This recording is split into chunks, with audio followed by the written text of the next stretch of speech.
Department Q இது வந்து 4 பாகங்களாக டென்மார்க் லாங்குவேஜில் படமே வந்தது. அந்த படம் வந்து நம்ம வந்து ஜாக்கி சினிமாஸில் 3 பார்ட் வந்து பண்ணியிருக்கோம். 4வது பார்ட்டு தான் நான் பண்ணலை, 3 பார்ட்டும் நான் வந்து ரிவ்யூ பண்ணியிருக்கேன். உண்மையிலே அசத்தலான ஒரு மூவி அப்படின்னா டிபார்ட்மெண்ட் கியூ வந்து சொல்லலாம். இந்த டிபார்ட்மெண்ட் கியூ என்ன அப்படின்னா, எனக்கு ஃபஸ்ட்டு வந்து இந்த டிபார்ட்மெண்ட் கியூ மேலே வந்து எனக்கு பெரிய இதெல்லாம் தெரியாது. ஆனால் அந்த படம் எங்கே எனக்கு கனெக்ட் ஆச்சு அப்படின்னா, எக்ஸ்ஃபைல்ஸ் அப்படின்னு வச்சுருப்பாங்க யூஎஸில். ஏன்னா அந்த ஏலியன் வந்து எக்ஸ்ஃபைல்ஸ்னு ஒரு படமே வந்தது. அதில் ஏலியன்ஸ்லாம் வந்து இங்கே எப்படி வந்து தங்குது அப்படின்றதும், அதை எவ்வளோ கண்டுபிடிச்சாலும் அது யார் செய்கிறாங்க யாருன்னே கண்டுபிடிக்க முடியாததுக்கு எக்ஸ்ஃபைல்ஸ்னு போட்டு வச்சுருவாங்க. அந்த எக்ஸ்ஃபைல்ஸை வந்து ஒரு காலகட்டத்தில் ஃப்ரீயாக இருக்கும்போது அலசி ஆராய்வாங்க. அதுக்கு தான் எக்ஸ்ஃபைல்ஸ்னுவாங்க. அந்த மாதிரி டென்மார்க்கில் வந்து நிறைவு பெறாத கண்டுபிடிக்க முடியாத கேசஸ்லாம் வந்து டிபார்ட்மெண்ட் அமைச்சு அது மூலமாக கண்டுபிடிப்பாங்க. அந்த டிபார்ட்மெண்ட் எப்படின்னா, அந்த போலீஸ் ஆஃபீஸர் ரொம்ப நேர்மையாக இருப்பான், ரொம்ப ரகடாக இருப்பான். ஆனால் அவனை வந்து சேர்த்துக்க மாட்டானுங்க, ஆட்டத்தில் சேர்த்துக்க மாட்டானுங்க. ஸோ அவனை வந்து தள்ளி வைக்கிறதுக்காக கியூன்னு ஒரு டிபார்ட்மெண்ட் பண்ணி ஒரு மாதிரி ஓட்டச்சலான ஒரு ஆஃபீஸை கொடுத்து, நீ பண்ணிக்கோ, என் கண்ணில் படாத அப்படின்னு சுப்பீரியர் ஆஃபீஸர் சொல்லுவான். அவங்க கீழே வந்து ஒரு 2 அசிஸ்டன்ட்ஸ் வருவாங்க. இதுதான் வந்து டிபார்ட்மெண்ட் கியூ படத்துங்களுடைய 3 பாகங்களுடைய கதை. அதில் விதமான கேஸை வந்து அவங்க வந்து பிடிப்பாங்க. ஸோ அப்படி தான் எனக்கு வந்து டிபார்ட்மெண்ட் கியூ வந்து எனக்கு ரொம்ப பிடிக்கும். இப்போ உதாரணத்தை வந்து கோல்டு கேஸ்ன்னு சொல்லுவாங்க. ஸோ சில கேசஸ்லாம் நம்மளால் கண்டுபிடிக்க முடியலைன்னா, கொரியா அந்த மாதிரி இடங்கள்லாம் இது மாதிரி வந்து ஒரு ஃபைல் வச்சுருப்பாங்க. அதை வந்து இந்த மாதிரி ஆகாவலியான ரக்கடான ஒரு எதுவுமே கேள்வி கேட்காத ஒரு போலீஸ் ஆஃபீஸர்கிட்ட இந்த மாதிரி கேஸ்லாம் தள்ளிடுவாங்க. அவங்க போய் பார்ப்பாங்க. இல்லை இந்த மாதிரி குடியினால் ஒடுக்கப்பட்ட, குடியினால் விளக்கப்பட்ட, இல்லை ஏதாவது ஒரு பேனிக் அட்டாக்ல மாட்டிக்கிட்ட அந்த மாதிரியான ஒரு ஆஃபீஸராக இருப்பாங்க. ஆனால் அவன் திறமைக்காரனாக இருப்பான். அவனுக்கு இந்த மாதிரியான கேஸ் தள்ளுவாங்க. அதை தான் டிபார்ட்மெண்ட் கியூ ஃபிலிம்ஸ் வந்து சொல்லிச்சு. இந்த டென்மார்க் படங்கள் எல்லாமே ரொம்ப அற்புதமாக இருக்கும். ஸோ அதை ஒற்றி நெட்ஃப்ளிக்ஸில் department Q web series release ஆயிருக்கு. அதனுடைய டீட்டெயில் பற்றி இன்னும் கொஞ்சம் விரிவாகவே பார்க்க போகிறோம். அதற்கு முன்பாக இந்த தளத்தை இதுவரை சப்ஸ்கிரைப் பண்ணாதவங்க சப்ஸ்கிரைப் பண்ணுங்கள், லைக், கமெண்ட், ஷேர் பண்ணுங்கள். ஸோ விரிவான பார்வைக்கு stay tuned with us.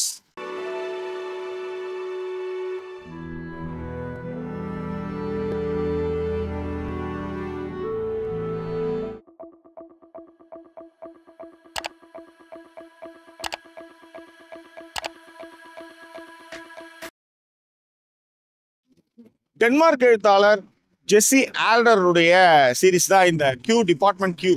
So இது வந்து ஒரு கிரைம் த்ரில்லர் சீரீஸு. படமாக வந்தது, நாவலாகவும் வந்தது. அதை வந்து இப்போ வந்து பிரிட்டிஷ் வெப் சீரிஸாக இதை வந்து மாற்றிருக்காங்க. பிரிட்டிஷ் வெப் சீரிஸானா களம் மட்டும் மாற்றிருக்காங்க. டிபார்ட்மெண்ட் கியூக்கான அதே சேம் விஷயங்கள் தான், களம் மட்டும் மாற்றிருக்காங்க. அது முக்கியமாக அது யுனைடெட் கிங்டம்ல நடக்கிற மாதிரி ஸ்காட்டிஷ் எல்லாம் போயிட்டு வந்து விசாரணை எல்லாம் போயிட்டு வர மாதிரியான விஷயத்த பண்ணியிருக்காங்க. இப்போ எப்படி தெலுங்குல வந்து ஹிட்டுன்னு ஒரு பாயிண்ட் ஒன்று பிடிச்சி வெவ்வேறு கேஸை வந்து வெவ்வேறு நடிகர்கள் வச்சு பண்ணுறாங்க இல்லையா, அதே மாதிரி இந்த வெப் சீரிஸை வந்து ட்ரை பண்ணியிருக்காங்க. டிபார்ட்மெண்ட் கியூ வெப் சீரிஸ் வந்து நெட்ஃப்ளிக்ஸில் அவைலபிளாக இருக்குது. இதுவரை இந்த வெப் சீரிஸை பார்க்காதவங்க பாருங்கள். 9 எபிசோடு இருக்குது. கொஞ்சம் ஸ்பாய்லர்ஸ் இருக்கலாம் மேபி. அதனால் பார்க்காதவங்க பார்த்துட்டு கூட நீங்கள் வாங்க. ஆனால் one of the best web series. Tamil dubbing இருக்குது, வயது வந்தவர்களுக்கானது.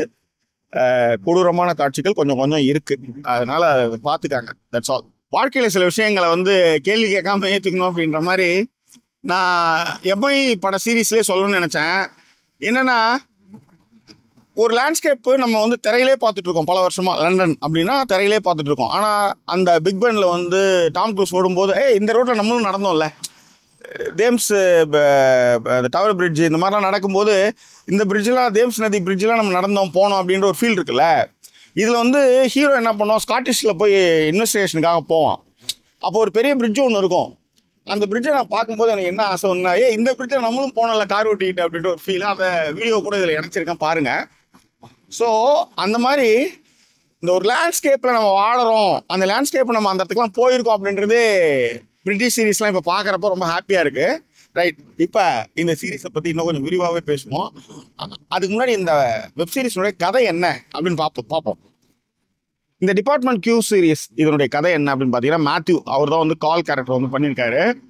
உண்மையிலே அதுக்கான உடல்வாகு எல்லாமே சூப்பர். ஆனால் பிரைனியான ஆள், அடங்காப்பிடாரன், அடமெண்ட்டு எப்படி வேணாலும் நீங்கள் வந்து வச்சுக்கலாம். இந்த மாதிரி போலீஸ் ஆஃபீஸருக்கு என்னென்ன பிரச்சனை, அவங்க பொண்டாட்டி கூட இருக்காரு, அடங்காப்பிடாரம்னா ஒரு புல் இருக்கும்.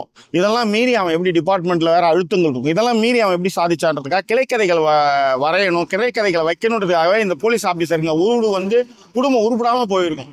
அந்த மாதிரி ஒரு குடும்பம் தான் இவங்களுடைய குடும்பமும். யார்? நம்ம கார்லுடைய குடும்பமும். அதே மாதிரி சுயமரியாதைக்கும் தனிப்புத்தனத்துக்கும் பஞ்சமே இல்லாமல் இருக்கும். அப்படிப்பட்ட ஆஃபீஸர் ஒரு இன்வெஸ்டிகேஷன் ஃபஸ்ட்டு போகும்போதே குண்டடிப்பட்டு அது ஒரு கேஸ் ஆகுது. அதன் பிறகு அவனுக்கு வந்து அதுலேருந்து மீண்டு வரும்போது என்ன ஆகுதுன்னா மதிக்க மாட்டானுங்க.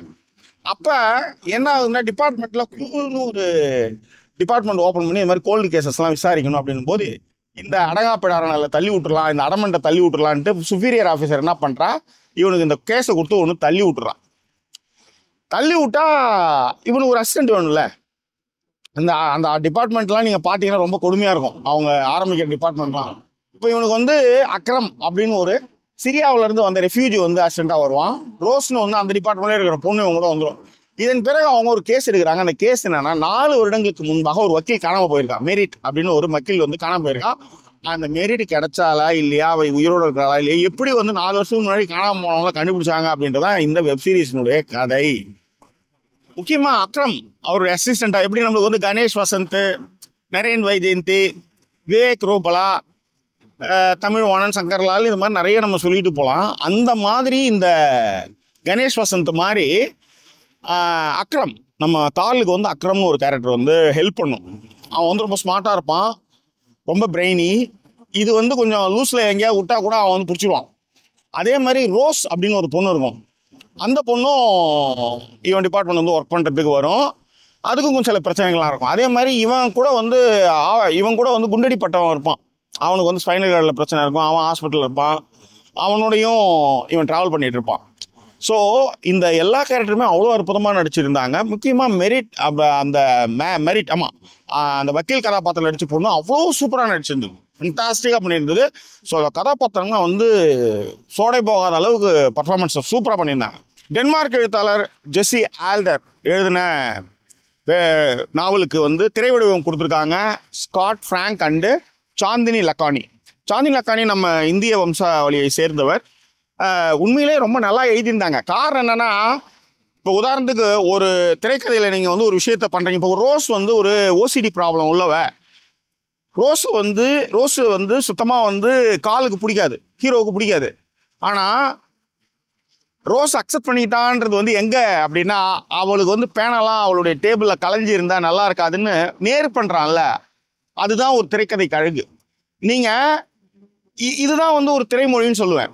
நீங்கள் ஒரு விஷயத்த வந்து ஃபோர்ஸ்ஃபுல்லாக பார்த்தாயா அவர் எனக்காக மாறினார், எனக்காக நின்னார் அப்படின்றத விட உணர்த்துதல்னு ஒன்று இருக்குல்ல, அந்த உணர்த்துதலை வந்து திரைக்கதையில் மிக அழகாக வந்து திரைக்கதையில் வந்து செஞ்சுருக்காங்கன்னு நான் சொல்லுவேன். இந்த வெப்சீரிஸோடைய சினிமாட்டோகிராஃபி அவ்வளோ சூப்பர். இப்போ உதாரணத்துக்கு வந்து அந்த கியூ டிபார்ட்மெண்ட் வந்து ஒரு செட்டு தான். ஆனால் அந்த செட்டு வடிவமைச்சதில் என்ன பண்ணியிருக்காங்க, ஆர்ட் டிபார்ட்மெண்ட்டுக்காக பாராட்டுறதுக்காக சொல்கிறேன். ஒரு ஷாட் அவன் உள்ளார வருவான் ஹீரோ, இப்படிப்பட்ட இடத்த நம்மளுக்கு கொடுத்துருக்காங்களான்ட்டு மேலே பார்ப்பான். மேலே பார்த்தா எல்லாரும் நடந்து போயிட்டு இருப்பாங்க.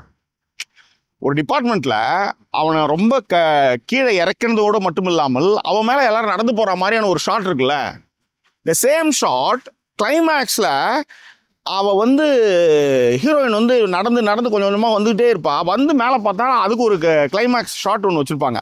ஒரு ஓகே என் கண்ணாலே நான் அந்த கர்மாவை பார்த்துட்டேன் அப்படின்ற மாதிரியான ஒரு ஷாட். அது ஃபேண்டாஸ்டிக்கான ஷாட் அது. ஸோ ஏன் சொல்கிறேன் அப்படின்னா, ஒரு திரைக்கதை அப்படின்றது வந்து எல்லாத்தையும் முன்னிலைப்படுத்தி எல்லா கேரக்டருக்கான இம்பார்ட்டன்ட் கொடுத்து எழுதணும். அதை மிக சிறப்பாக செஞ்சுருக்காங்க. ஷார்ட் வைஸும் சரி, ஆர்ட் டிபார்ட்மெண்ட்டும் சரி, கேமரா மூமெண்ட்டும் சரி. முக்கியமாக நீங்கள் சொன்னால் நம்ப மாட்டீங்க, கிளைமேக்ஸில்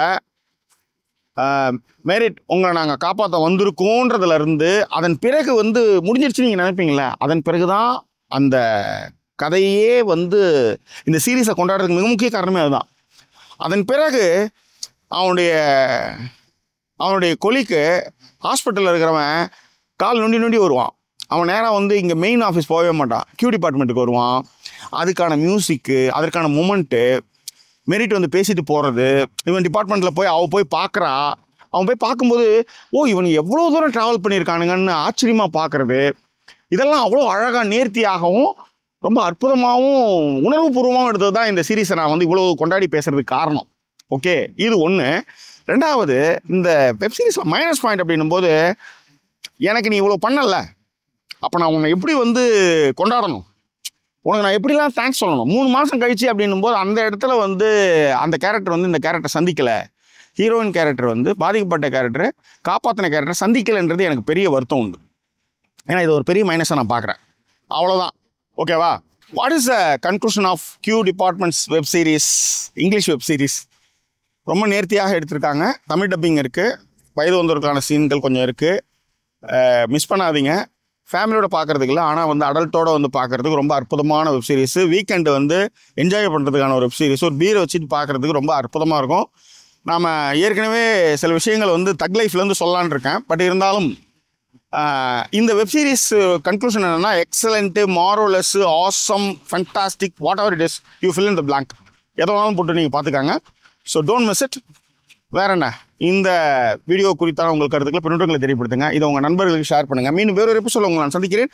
அதுவரை நன்றி கூறிய வருது உங்கள் ஜாக்கி சேகர். நன்றி, வணக்கம்.